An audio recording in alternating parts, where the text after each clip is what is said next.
Hello soldiers. Marvel காமிக்ஸில் ரொம்ப பவர்ஃபுல்லாகவும் ஸ்ட்ராங்காகவும் இருக்கிறது தான் நம்ம ஹல்க். பட் காமிக்ஸ்லையும் கார்ட்டூன்லையும் பயங்கர பல்காக இருந்த நம்ம ஹல்கை மார்வலோட சினிமாட்டிக் யூனிவர்ஸில் பங்கமாக வந்து அசிங்கப்பத்திருப்பாங்க. ஒரு அசிங்கமாய் போச்சு குமார். ஒரு படம் ரெண்டு பண்ணா பரவாயில்லடா, ஒரு மனுஷன் இதோட அசிங்கப்பத்துருது. போறவரெல்லாம் சோலோ படம் கொடுக்கீங்களா? சாம் வில்சனுக்கு ஒரு சோலோ படம், அயன்நாட்டுக்கு ஒரு சோலோ சீரீஸ்லாம் கொடுத்தீங்களா? நம்ம தலைவனுக்கு ஒரு சோலோ படம் கொடுத்தீங்களா? நீங்க உண்மைங்க ஒரு என்னதான் இருந்தாலும் ஒரு காலத்து ஹல்க் படம் பார்த்துக்கிட்டு மண்ணுமலை ஏறி குச்சிக்கிட்டு அப்படின்லாம் சுத்திக்கிட்டு இருந்தேன். அந்த ஹல்கை வச்சு இந்த நாரடிக்கிறாங்க. உண்மையிலே காரணம் என்ன? சோலோ படம் ஏன் ஹல்க்கு வரல? உண்மையிலே எம்சியூல ஹல்க் எந்த அசிங்கப்படுத்துனாங்கன்றதெல்லாம் இந்த தெரியாது பார்க்க போறோம். அசிங்கப்பட்ட ஹல்க், அதுதான் வந்து வீடியோட கான்செப்ட். ஓரம் போயிடலாம். அது லைக் படிங்க. அது மட்டும் புது சேனல் ஓகேவா? அதெல்லாம் பண்ணுங்க, சப்ஸ்கிரைப் பண்ணி கொஞ்சம் என்கரேஜ் பண்ணுங்க. ஓகே, சப்ஸ்கிரைப் பண்ணிங்க பண்ணலாம், எனக்கும் வந்து ஒரு சந்தோஷமா இருக்கும். சப்ஸ்கிரைப் பண்ணி ஹெல்ப் பண்ணுங்க சோல்ஜர்ஸ். ஓரம் போயிடலாம். நான் காமசாமி, இந்த ஷோ கிரியேட்டிவ் கந்தசாமி.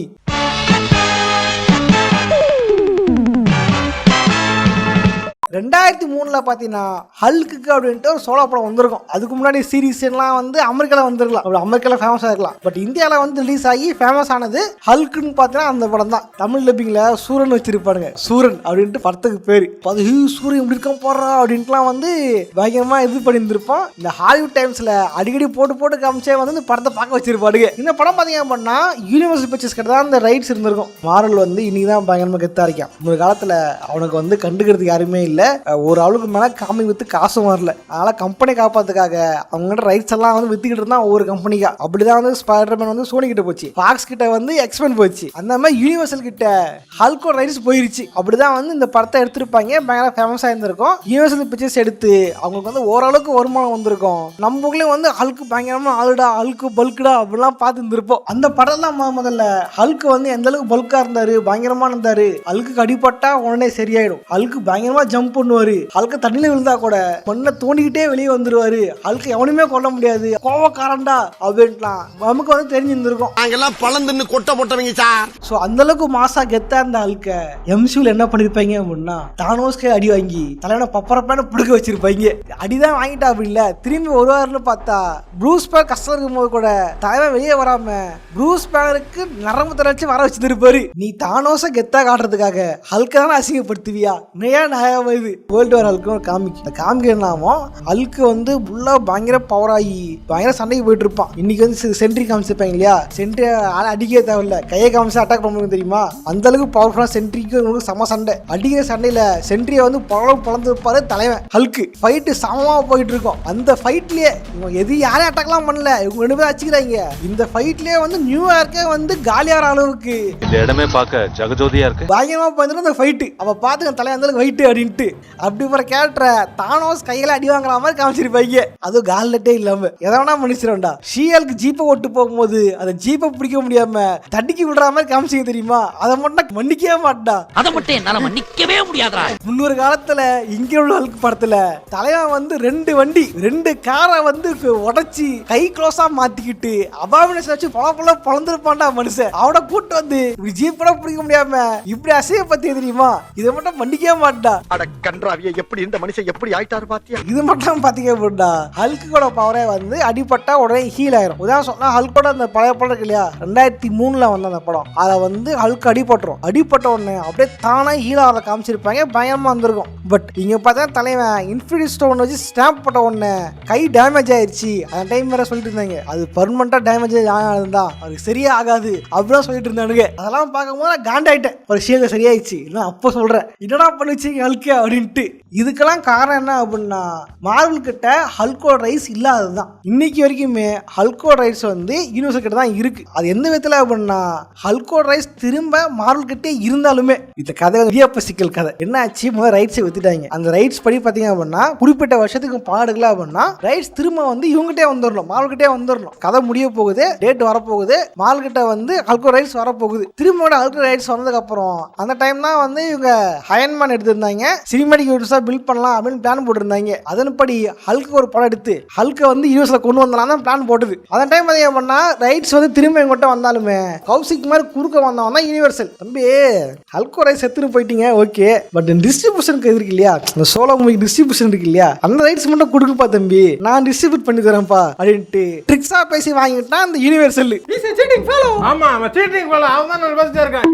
அதன்படி தி இன்கிரெடிபிள் ஹல்க் படத்தை வந்து யூனிவர்சல் ப்ரொடியூஸ் பண்ணல, அவன் டிஸ்ட்ரிபியூட் தான் பண்ணான். படத்தை ப்ரொடியூஸ் பண்ணது மார்வெல். அந்த படம் எடுக்கும் போதே வந்து ஏகோட பிரச்சனை. பழைய ஆக்டரான எரிக் பானாவை தூக்கிட்டு எட்வர்ட் நார்டனை வந்து ஹல்கா தாட்டி போட்டாங்க. தலையை வந்து நடிக்கிற எல்லா படத்தையும் இன்ஃபுளுன்ஸ் பண்ணுவாரு, ஸ்கிரிப்ட்ல கைப்பாரு ஆளு. ஓகேவா, இதுவே வந்து டைரக்டருக்கும் இவங்க பிரச்சனையா போயிட்டு இருந்துச்சு. நான் ஏன் சும்மா ஸ்கிரிப்ட்ல கை வச்சுக்கிட்டு இருக்கியா, அதே மாதிரி ரைட்டர் என்ன எழுதிட்டு வந்தாலும் அதெல்லாம் சல்லாசல எனக்கு ஃபைட் வச்சா சீட் வைக்கிட்டு தலையை வந்து ரைட்டிங்லும் கைப்பா அப்படியா. இதனாலே வந்து இவருக்கு பிரச்சனை போயிட்டு இருந்துச்சு. இது கடையில இந்த படத்தை முடிச்சா போதும்ட்டு படம் எடுத்தாங்க. பட் என்ன பிரச்சனைனா ஆளே ஹல்கோட ஒரு படம் இருக்கு, அதுல ஆஜில் சொல்லியாச்சு, திரும்ப ஆஜில் சொல்ல வேணாம் அப்படின்னு பிளான் பண்ணாங்க. அதே மாதிரி இதை வந்து ஒரு சாஃப்ட் ரீபூட்டா வைக்கலாம் அப்படின்னு பிளான் போட்டாங்க. அதாவது பார்ட் 2 நினைச்சா பார்ட் 2, பார்ட் 2 நினைக்கலாம் பார்ட் 2 இல்ல அப்படின்ற மாதிரி தான் படத்தை எடுத்தாங்க. முன்னாடி இன்ட்ரோ சீன்ல பாத்தீங்கன்னா வந்து டெஸ்ட் பண்ற மாதிரி ஒரு சீன் வரும் பேர் போடும்போது. அந்த சீன் படி பாத்தீங்கன்னா இது வந்து புது படம், அதுக்கு சம்பந்தம் இல்ல அந்த சீனை கவனிக்கல அப்படின்னு பாத்தீங்க அப்படின்னா இது சீக்வல் படம். குழப்பமா இருக்குல்ல, நிறைய குழப்பமா தான் இருக்கு. நிறைய சீன் எடுத்து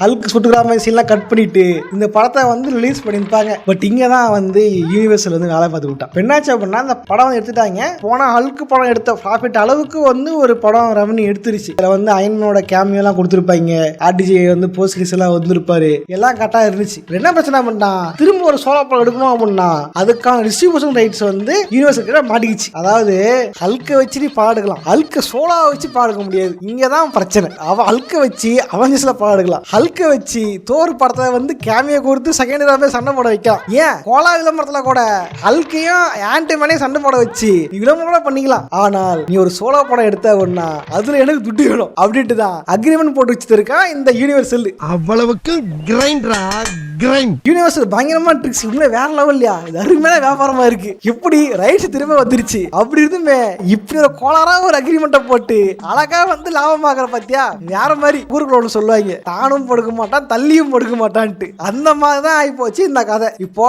இவங்க ஹல்க வச்சு சோலோ படம் எடுத்தாங்க அப்படின்னா இந்த கணக்கு படி 10 அக்ரிமெண்ட் படி டிஸ்ட்ரிபியூஷன் ரைட்ஸை வந்து நீங்க வந்து யூனிவர்சலுக்கு கொடுக்கணும். இதெல்லாம் என்ன அப்படின்னா லாபத்துல வந்து பாதி வந்து இவங்ககிட்ட போயிடும். மார்வெலால அவங்களே டிஸ்ட்ரிபியூட்லாம் பண்ண முடியாது, இவங்ககிட்ட காசு கொடுத்து இது காசை வந்து லாபத்தை பங்கு போடுற மாதிரி இருக்கும். இந்த ஒரு காலம் என்ன பண்ணாங்க அப்படின்னா சோலோ படம் எடுக்க வேணாம் அப்படின்னு பிளான் போட்டுருப்பாங்க. அது நான் சொல்றதை விட நம்ம தலைவன் ஹல்கா அடிச்சிருப்பா தெரியுமா, அவெஞ்சர்ஸ்ல இருந்து மார்க் ரஃபல்லோ, அவரே வந்து ஒரு பேர்ல சொல்லியிருந்திருப்பாரு, A standalone Hulk movie will never happen because Universal has the rights to the standalone Hulk movie, and for some reason they don't know how to play well with Marvel.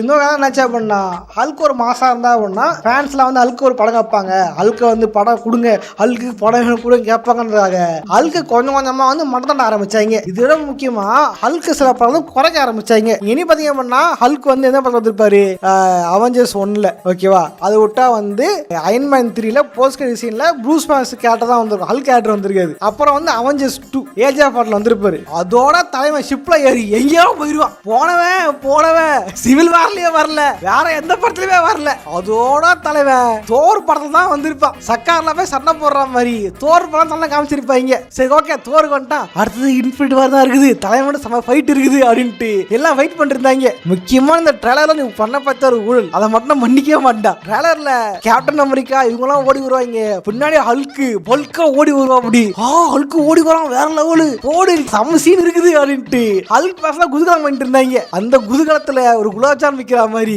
என்ன பண்ணிட்டானே infinity வாரோட intros இல்லையே Hulk அடிச்சு படுக்க போட்டானுங்க. அப்ப trailer பொண்ணெல்லாம் பொய்யா. இந்த மாதிரி Hulk fans வந்து காண்டத்துனாங்களா, அதோட ஹல்க் காலி. ஹல்க் அந்த சாவேஜ் ஹல்க் இல்லவே இல்ல, இன்ட்ரெஸ்டான அவுட். ஹல்க் பஸ்டர் சூட்டு ஹல்க் அடிக்கிறதுக்காக ரெடி பண்ணது, ஓகேவா, அந்த சூட்டை ஹல்கையே போன வச்சு இப்படி ஒரு அசிங்கத்தை கொடுத்தது போய் தெரியுமா ஹல்க்கு. இதை விட ஒரு பெரிய விஷயம் எதுவுமே இல்ல. அஜித் பேசலாம் சேர்த்து விஜயோட ஐடிவி வேலை செய்யற மாதிரி இருக்குது கதை. குறிப்பா சொல்லணும்னா அவெஞ்சர்ஸ் அப்படின்னாலே முக்கியமா 4 பேர், Thor, iron man, hulk, captain America. இந்த 4 பேர் தான் வந்து முக்கியமான ஆளுங்க. மற்றபடி ஹாக்கெல்லாம் வந்து ஒரு மாறுவாங்க ஏறுவாங்க அப்படின்னு இருக்கும். பட் அவெஞ்சர்ஸ் எண்ட் கேம்ல ஒரு சீன்ல 3 ட்ரீட்டி இருக்கும், ஒரு டீமா நிக்கிற மாதிரி முக்கியமான பெரிய தலைங்க இவங்க தான் அப்படின்னு ஒரு டீம் இருக்கும். அதில் பாத்தீங்க அப்படின்னா திட்டமிட்டே வந்து ஹல்க்கு காட்டவே இல்லை. அயன்மேன் இருப்பா அப்படி, தோர் இருப்பா அப்படி, கேப்டன் இருப்பா அப்படி. ஹல்க்கு பாத்தீங்க அப்படின்னா கை ஒடிச்சிங்க 10 இருப்பா அப்படி. வேற விட்டு ஹல்க்கு டீக்ரேட் பண்ணி பவரை கம்மி பண்ணி ப்ரொஃபஸர் ஹல்கா மாத்தி சீயலுக்கு கையால அசிங்கப்பட வச்சு கேரக்டரே வந்து 4 அடிச்சிட்டாங்க. இன்னைக்கு பாத்தீங்க அப்படின்னா ஸ்பைடர்மேன் 4ல வந்து அவர் வரப்போறாரு அப்படின்ட்டு வந்து ரூமர் போயிட்டு இருக்கு, நியூஸ்ல வந்துகிட்டு இருக்கு. பட் அதுலயாவது தன்னோட நல்லா காட்டுவாங்களா தெரியல. இதை வேற வந்து வேர்ல்டு வார் ஹல்க் படம் வரப்போகுது அப்படின்னு சொல்லிட்டு இருக்காங்க. ரொம்ப நாள் ரூமர் போயிட்டே இருக்கு, வேர்ல்டு வார் ஹல்க் அல்ட்ரான் வரப்போறான், அது வரப்பான் சொல்லிட்டே இருக்காங்க. இன்னி வரைக்கும் அந்த படம் எப்போ எடுப்பாங்கன்னு தெரியல, ஏது எடுப்பாங்கன்னு தெரியல. உண்மையே வந்து ஹல்க் ஃபேனா இருந்து ரொம்ப கஷ்டப்படுறேன். நீங்களும் வந்து ஹல்க் ஃபேனா இருந்து எவ்வளவு கஷ்டப்படுறீங்கன்றத கமெண்ட் பண்ணுங்க. உங்களுக்கு கஷ்டங்கள் என்னன்றத நானும் தெரிஞ்சுக்கிறேன். ஓகே இதுக்கப்புறமாவது இவங்க ஹல்க் கொஞ்சம் சோலப்பா எடுப்பாங்களா, ஹல்க்குக்கு ஒரு மாசம் சீன் காட்டுவாங்களா அப்படின்றது தெரியவே இல்லை. திட்டமிட்ட தான் ஹல்கோட ஃபுல்லா அந்த கேரக்டரோட முக்கியமான ரோல்ஸ்லாம் கம்மி பண்ணி பவரை கம்மி பண்ணி முடிஞ்ச அளவுக்கு ஹல்கை அவாய்ட் பண்ணிட்டே வந்துட்டாங்க. அட்லீஸ்ட் தனி சோலோ படம் கொடுத்து ஹல்கை அப்படியே காட்டுவாங்களா தெரியல. மறுபடியும் யூனிவர்சல் பிரச்சனை பண்ணா ஒரே வழிதான் இருக்குது, மாறுவலே ஆள் செட் பண்ணி உள்ளுக்குள்ள சீப்பஸ்ல அனுப்பிச்சு யூனிவர்ஸோட ஹெட்டுக்கு இருப்பான் தெரியுமா, அவன்கிட்ட காசு கொடுத்து இந்த ரைட்ஸை மட்டும் நம்ம தள்ளி விட்டுரு அப்படின்ட்டு தள்ளி விட்டாதான் உண்டு. ஓகே நிறைய விஷயம் லைக் பண்ணுங்க. இதுக்கப்புறம் ஹல்கோட கதை என்ன ஆகுன்றது வந்து கமெண்ட் பண்ணுங்க, அதை பற்றி தெரிஞ்சுக்கிறேன். ஓகேவா, அப்புறம் சும்மா போதீங்க லைக் பண்ணி சப்ஸ்கிரைப் பண்ணிட்டு போங்க. ஓகேவா, அது புது சேனல், ஸோ அந்த புது சேனல் சப்போர்ட் பண்ணுங்க சொல்லி சப்ஸ்கிரைப் பண்ணி சப்போர்ட் பண்ணுங்க. ஓகேவா, ஓகே இதே மாதிரியான இன்னொரு சுவாரஸ்யம் சந்திக்கிறேன். போட்றேன், பாய்.